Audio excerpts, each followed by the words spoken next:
আমার ভাইয়ের আল্লাহ পাক পবিত্র কুরআনুল কারীমে বলতেছেন ফালা ওয়া রাব্বিকা লা ইউমিনুনা হাত্তা ইউহাক্কিমুকা ফীমা শাজারা বাইনাহুম সুম্মা লা ইয়াজিদু ফী আনফুসিহিম হারাজান মিম্মা কাদাইতা ওয়া ইউসাল্লিমু তাসলিমা।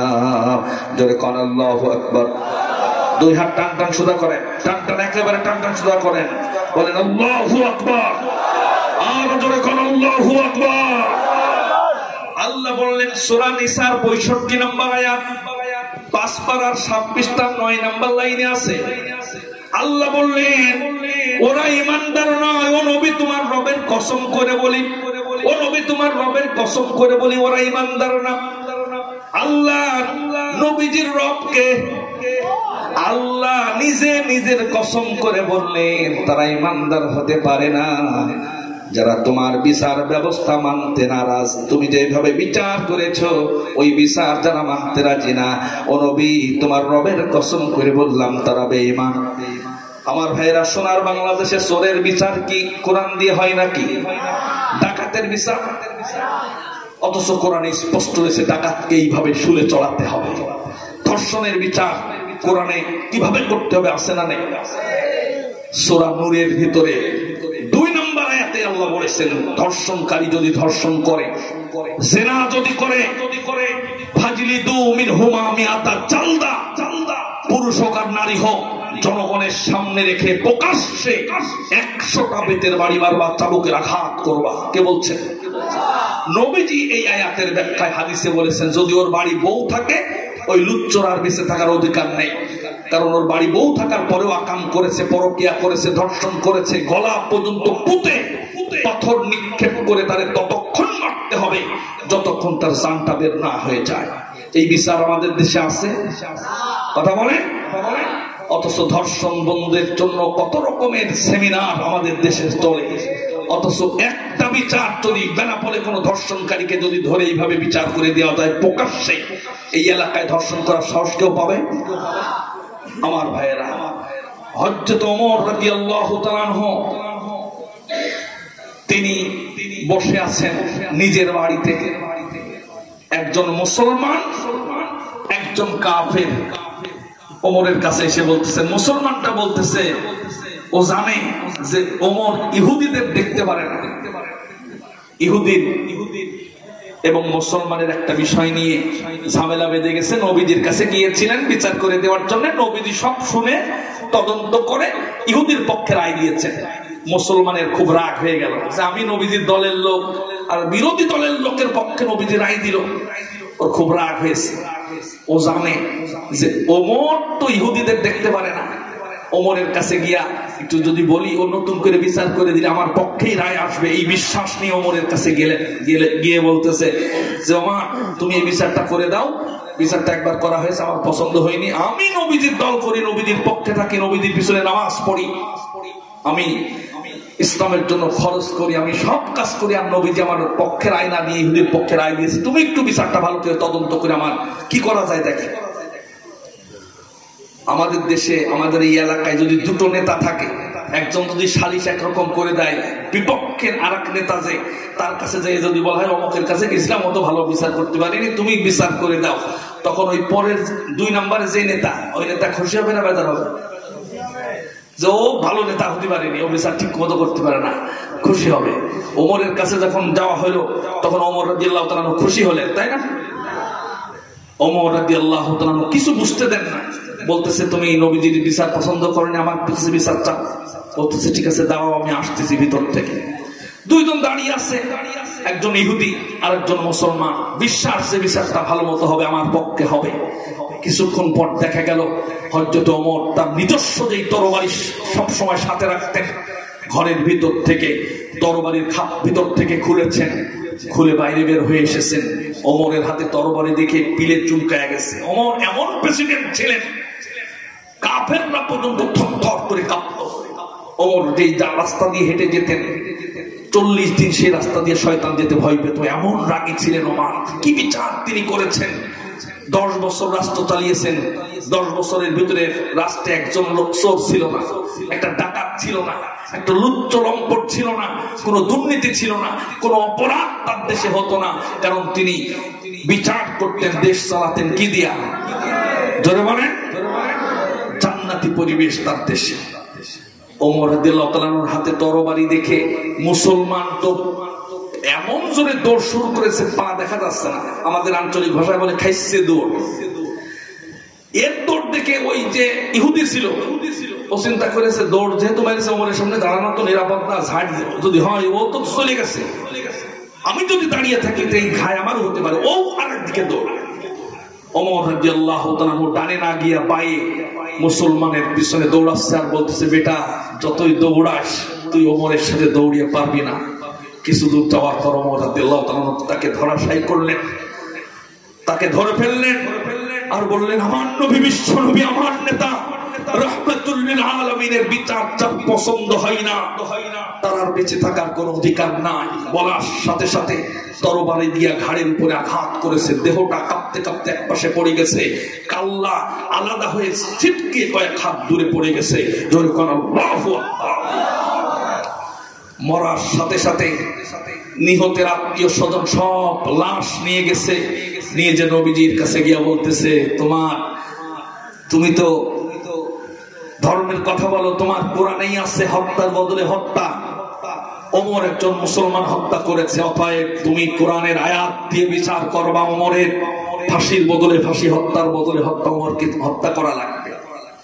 নবীজি টেনশনে পড়ে গেলেন। ওই আত্মীয় স্বজনদের সাথে আরো কিছু লোক অ্যাড হয়েছে যারা মুনাফিক ছিল। ওরা চেয়েছে যে ওমর দুনিয়া থেকে বিদায় নিয়ে চলে যায়। এইবার নবীজির মন খারাপ, কারণ ইসলামের গণজোয়ার এসেছে। তখন ওমর রাদিয়াল্লাহু তাআলা ইসলাম গ্রহণ করেছেন। আল্লাহর নবী মনক্ষুণ্ণ হয়ে আসেন।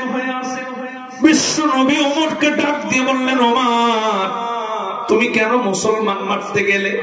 তুমি কেন মুসলমান মারতে গেলে? তুমি বিচার করবা না? ভালো কথা, কেন হত্যা করতে গেলে? অন্যান্য সাহাবাগণ মনে মনে কষ্ট পাচ্ছেন। খলিফাতুল মুসলিমিন আমিরুল মুমিনিন 2-1 দিনের ভিতরে বিচার যখন হবে দুনিয়া থেকে বিদায় নিয়ে চলে যাবে। কোন কোন সাহাবীর চোখ দিয়ে টপ টপ করে পানি পড়ে। নবীজির মনে বড় কষ্ট, ইসলামের বড় একটা সৈনিক, তাকে দুনিয়া থেকে বিদায় করে দিতে হবে। কারণ ইনসাফ ভিত্তিক বিচার যদি হয়, মানুষ হত্যার বদলে হত্যা, এটা তো কোরআনে আছে না নাই? বিশ্বনবী টেনশনে আছেন। সঙ্গে সঙ্গে রব্বুল আলামিন সূরা নিসা 65 নম্বর আয়াত নাযিল করে দিলেন, ফালা ওয়া রাব্বিকা লা ইউমিনুনা হাত্তা ইউহাক্কিমুকা ফীমা শাজারা বাইনাহুম সুম্মা লা ইয়াজিদু ফী আনফুসিহিম হারাজান মিম্মা قضيت ويسلموا تسليما। জোরে কোন আল্লাহু আকবার। আল্লাহ আয়াত নাযিল করে বললেন, ও নবী, তোমার বিচার যার ভালো লাগে নাই, তোমার বিচার যারা অপছন্দ করেছে, ওরা তো আমি আল্লাহর কসম করে বলতেছি তারা তো বেঈমান। অতএব আমি আল্লাহ দরবারে ইলাহি থেকে ফতোয়া দিয়ে দিলাম, ওমর যাকে হত্যা করেছে সে একজন টাটকা মুনাফিক, আর মুনাফিককে হত্যা করার কারণে ওমরকেও হত্যা করা যাবে না। কারণ ওমর যারে হত্যা করেছে মুনাফিক মেরেছে, ওমর বেশ করেছে, ওমরের পক্ষে আল্লাহ পাক আয়াত নাযিল করে ওমরকে বেকসুর খালাস দিয়ে দিয়েছে। জোরে বলা যাবে না সুবহানাল্লাহ? সবার ভিতরে আনন্দের বন্যা বয়ে গেছে। এই মুনাফিক হত্যা করার কারণে ওমরের বিচার আর হবে না, তারে মারা যাবে না।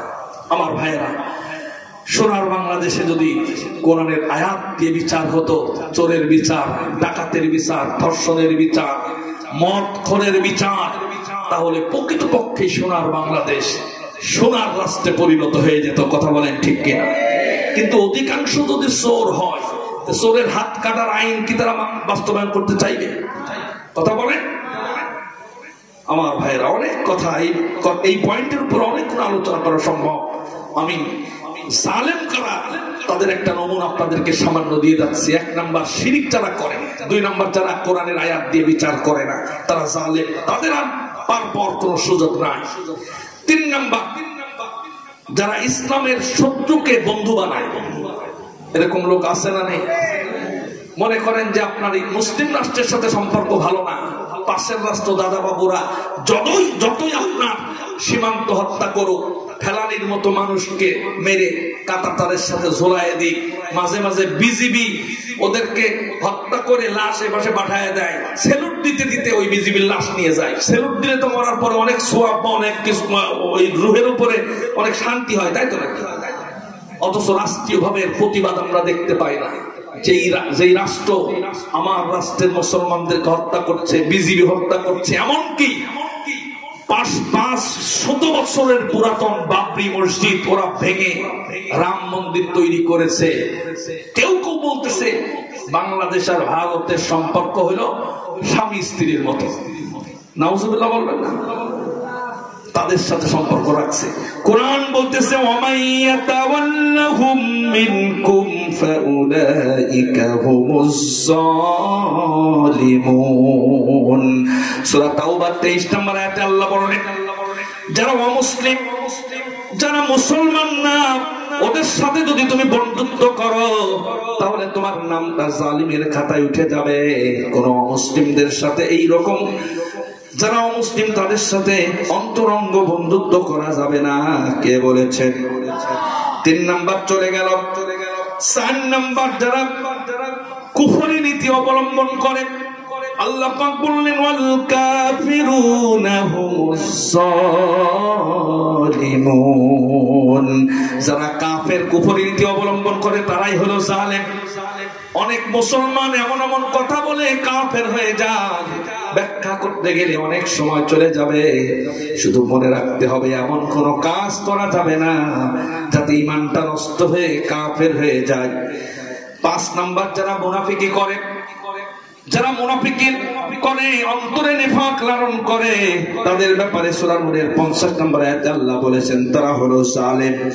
আল্লাহ পাক বললেন ফি কুলুবিহিম মারাদুন আমিরতাবু আম ইয়াখাফুনা আইয়াহিফাল্লাহু আলাইহিম ওয়া রাসূলুহু বাল উলাইকা হুমুজ জালিমুন। জোরে কোন আল্লাহু আকবার। আল্লাহ পাক মুনাফিকদেরকে এখানে বললেন ওরা জালেম। যারা মুনাফিকি করে তারা জালেম। মুনাফিকদের অসংখ্য বৈশিষ্ট্যের ভিতরে একটা বৈশিষ্ট্য হলো আল্লাহর রাস্তায় জিহাদ করাটাকে অপছন্দ করে। আল্লাহর রাস্তায় জিহাদ করা কি ভালো কাজ না খারাপ কাজ? জিহাদ মানে অন্যায়ের প্রতিবাদ করা, জিহাদ মানে দুর্নীতির বিপক্ষে কথা বলা, জিহাদ মানে যেই সমাজে কোরআনের আইন চালু নাই ওই সমাজে, ওই দেশে, ওই রাষ্ট্রে কোরআনের আইন চালু করার জন্য প্রাণান্তকর প্রচেষ্টা করা, তার নাম হলো জিহাদ। বিশ্বনবী তার জীবনে সারাটা জীবনে জিহাদ করেছেন দিনকে বিজয়ী করার জন্য। এমনকি সশস্ত্র অস্ত্র শস্ত্র নিয়ে জিহাদের ময়দানে ঝাঁপিয়ে পড়েছেন। 23টা যুদ্ধে তিনি সেনাপতির দায়িত্ব পালন করেছেন। জোরে কোন সুবহানাল্লাহ। অথচ বাংলাদেশে জিহাদ চ্যাপ্টারটা বই থেকে 9 বই থেকে উঠায় দিয়েছে, জিহাদ বাতিল করে দিয়েছে। যারা জিহাদকে সন্ত্রাসী মনে করে তাদের ঈমান আছে না গেছে? তারা জালিম হয়ে যাবে কোরআন বলছে। আমার ভাইয়েরা, হযরত আব্দুল্লাহ ইবনে উম্মে মাকতুম রাদিয়াল্লাহু তাআলা আনহু চোখে দেখতে পারে না, যার সম্মানের জন্য আল্লাহ পাক আরশে আজিম থেকে সম্মান দিয়ে একটা সূরা নাযিল করেছেন। বিশ্ব নবীর ইন্তেকাল হয়ে গেছে, আল্লাহর নবী বিদায় নিয়ে চলে গেছেন। হযরতে আবু বকর রাদিয়াল্লাহু তাআলা ইন্তেকাল করেছেন, হযরতে ওমর রাদিয়াল্লাহু তাআলা রাষ্ট্র পরিচালনা করতেছেন। তার কানে আওয়াজ গেল, কান চোখে দেখতে পারে না। তিনি শুনতে পেলেন কাদেশিয়ার যুদ্ধের জন্য ওমর একটা বাহিনী প্রস্তুত করতেছেন। অন্ধ মানুষ, চোখে দেখতে পারে না, বৃদ্ধ হয়ে গেছে। তিনি আস্তে আস্তে করে হযরত ওমরের কাছে লাঠি ভর দিয়ে ওমরের কাছে চলে গেলেন। আর বললেন, ওমর তুমি নাকি যুদ্ধের জন্য বাহিনী তৈরি করতেছো, সেখানে নাম লেখাচ্ছ। আমি অন্ধ বলে আমারে কেউ জিহাদে নেয় না, বদরে যেতে পারি নাই, ওহুদে যেতে পারি নাই, খন্দকে যেতে পারি নাই, নবী আমারে কখনো নেয় নাই, চোখে দেখতে পারি না। এই জন্য কি জিহাদের মর্যাদা থেকে আমি কি মাহরুম হব নাকি? অথচ আমার অনেক বন্ধু বদরে যুদ্ধ করে শহীদ হয়ে অলরেডি জান্নাতে আছে, অনেকে ওহুদে শহীদ হয়ে জান্নাতে আছে আমার বন্ধু। অথচ চোখ না থাকার কারণে আমি এখনো শাহাদাত বরণ করে জান্নাতে যেতে পারি নাই। তা আমি শুনলাম তুমি নাকি মুসলমানদের একটা বাহিনী তৈরি করছো, ওই বাহিনীর ভিতরে আমার নামটাকে একটু লেখানো যায় নাকি? বলেন তো, জিহাদের ময়দানে শরবত, আপেল, বেদানা, কমলা লেবু, মিষ্টি, হালুয়া, রুটি খেতে দেয় নাকি? অথচ তিনি বলতেছেন আমার নামটা লেখাও তোমার জিহাদের সেই সৈনিকদের ভিতরে। অর্ধ জাহানের প্রেসিডেন্ট খলিফাতুল মুসলিমিন বললেন, শোনো, তুমি তো চোখে দেখতে পারো না, তুমি জিহাদের ময়দানে গিয়া কি করবা? তুমি তো কোনো কাজ করতে পারবা না, দেখতেও পারবা না, কাফেরদের মারতে পারবা না, যুদ্ধে গিয়া কি করবা? আর আল্লাহ তো তোমার কোরআনের ভিতরে ছুটি দিয়েছেন, যারা নেংড়া খোড়া চোখে দেখতে পারে না তাদের যুদ্ধের মাঠে যাওয়া লাগবে না। লাইসা আলাল আ'মা হারাজু ওয়ালা আলাল আ'রাজি হারাজ। যারা নেংড়া খোড়া, যারা চোখে দেখতে পারে না, তাদের জন্য শরীয়তের এই সমস্ত কাজগুলো থেকে ছুটি দেওয়া হলো। আল্লাহ ছুটি দিয়েছে, তুমি আবার শখ করে কেন যাবা? আর যদি যাও, যুদ্ধ তো করতে পারবা না, বরঞ্চ তোমারে সেভ করার জন্য অন্যান্য মুজাহিদকে খাটনি করা লাগবে, যুদ্ধ বাদ দিয়ে তোমারে ট্যাকেল দেওয়া লাগবে। তুমি বাড়ি ফিরে চলে যাও, এই জিহাদের সৈনিকদের ভিতরে তোমার নাম লেখানো লাগবে না। অন্ধ সাহাবী চোখের পানি ছেড়ে হুড়হুড় করে কান্না শুরু করে দিলেন আর বললেন, আজকে চোখ নাই, এই জন্য কি আল্লাহ জান্নাতে শহীদ হয়ে যেতে পারবো না? হযরত ওমর বললেন, জিহাদে গিয়া করবাটা কি? তোমারে নিয়ে গেলাম, তুমি কি করবা তাই বলো। সঙ্গে সঙ্গে আব্দুল্লাহ ইবনে উম্মে মাকতুম বললেন, আমি জানি আপনি এরকম প্রশ্ন আমাকে করবেন, আমি উত্তরটা রেডি করে রেখেছি, আমি উত্তরটা রেডি করে রেখেছি। আপনি যদি আমার জিহাদের ময়দানে নেন, একজন মুসলমানের হাতে তো কালিমার পতাকা আপনি তুলে দেবেন। ওই কালিমার পতাকা যে ধরে রাখে তার তো যুদ্ধ করা লাগে না। আমি চিন্তা করেছি, আমার যদি খলিফাতুল মুসলিমিন আমিরুল মুমিনিন ওই কাদেশিয়ার জিহাদের ময়দানে আমাকে কালিমার পতাকাটা ধরার সুযোগ করে দেয়, আমি কথা দিলাম ওমর, আমার জীবন চলে যাবে, কালিমার পতাকা আমি মাটিতে পড়তে দেব না। জোরে কোন সুবহানাল্লাহ। উত্তরটা পছন্দ হলো ওমরের।